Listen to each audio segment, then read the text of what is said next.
Michel Marcel Goujon, dit Minou, s'en est allé à l'âge de 83 ans. Cette légende a marqué de son empreinte l'histoire des courses hippiques. En effet, Minou, c'est 7 cornuliers, dont 2 avec Fandango, unique cheval à avoir gagné 38 courses d'affilée. Minou, c'est 3 prix d'Amérique, dont 1 avec l'inénarrable Ourasi, unique cheval à en être 4 fois lauréat. Minou, c'est aussi un homme, un oncle, un père, un ami, qui restera à jamais gravé dans les mémoires.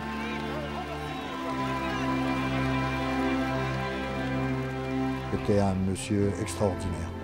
J'ai jamais connu quelqu'un d'aussi simple, d'aussi gentil, d'aussi bon, d'aussi affectueux.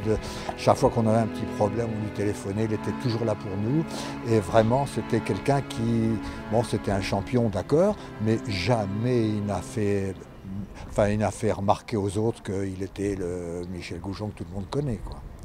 C'était quelqu'un de formidable, j'ai un souvenir formidable de lui. C'était la grande classe et dans la simplicité. C'était quelqu'un de simple. Chaque fois qu'on le voyait, il parlait avec tout le monde. Super monsieur. Pour moi, je dirais mon deuxième père. Voilà.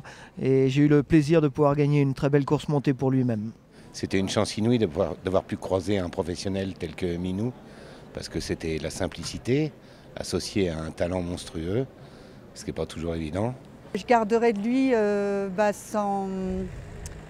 cette gentillesse, ce bon sens, cette simplicité et voilà, une forme de joie au quotidien, toute simple. C'était un grand jockey et en plus dans la vie c'était quelqu'un de bien qui est toujours à l'écoute. Personne ne disait de mal de Michel Goujon, c'était un grand monsieur. C'était un homme exceptionnel. On a perdu un grand monsieur du trot, je pense, et retrouver le même, pas évident demain matin. Et comme l'a dit mon collègue, il savait nous expliquer, nous donner son savoir-faire, gratuitement, bien entendu. J'ai perdu un de mes, c'est pas un patron, un de mes plus grands amis. Et puis, nous avons passé plus de 30 ans ensemble. L'un sans l'autre, c'était pas possible.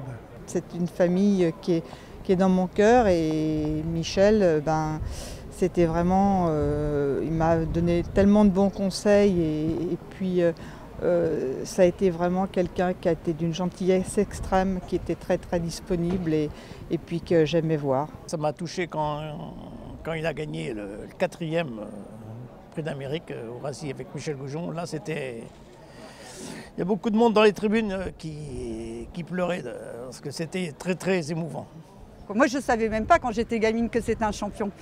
C'était impossible de le savoir finalement parce qu'au quotidien c'était quelqu'un comme je pense peu de gens sont et je suis super heureuse de l'avoir connu. C'est un grand privilège de l'avoir connu. J'ai assisté à 2 de ces prix d'Amérique.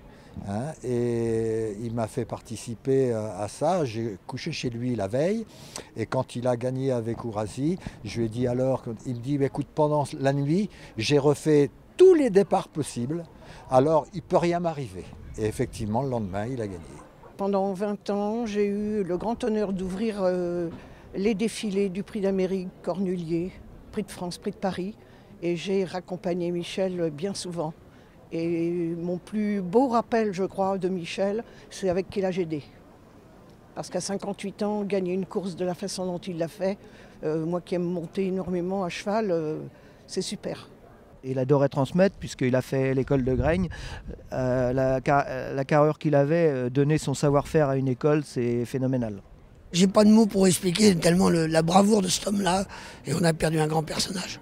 C'est assez rare de croiser des gens avec autant de talent et puis avec cette volonté de transmettre mais sans soumettre. C'est assez flagrant. C'était toujours dans la simplicité. Minou Goujon était capable de vous battre du plus court des nez sur la piste de Vincennes et après la course il vous expliquait que c'était votre cheval qui s'était peut-être un petit peu repris et que le sien avait peut-être légèrement accéléré mais qu'en aucun cas il y était pour quelque chose. Alors que bien entendu on savait tous que son talent avait à lui seul fait la différence. Je le remercie énormément, bien sûr, pour avoir été heureux avec lui, et bien sûr, voilà. Il va vous manquer ? Et absolument, il va me manquer, bien sûr, et à beaucoup de gens.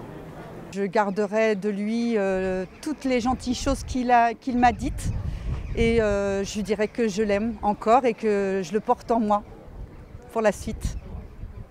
Il restera toujours gravé dans ma mémoire et que je ne l'oublierai jamais. J'espère que là-haut, il gagne encore plein de prix d'Amérique et plein de cornuliers.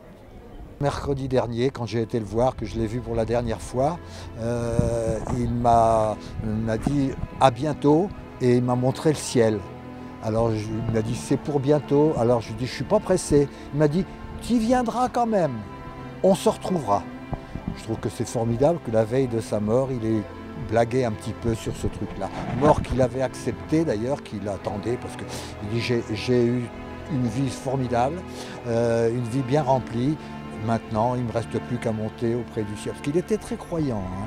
Donc pour lui, c'était un peu une délivrance. Il le voulait. Hein. Voilà, c'était quelqu'un, j'ai un souvenir fabuleux de ce garçon.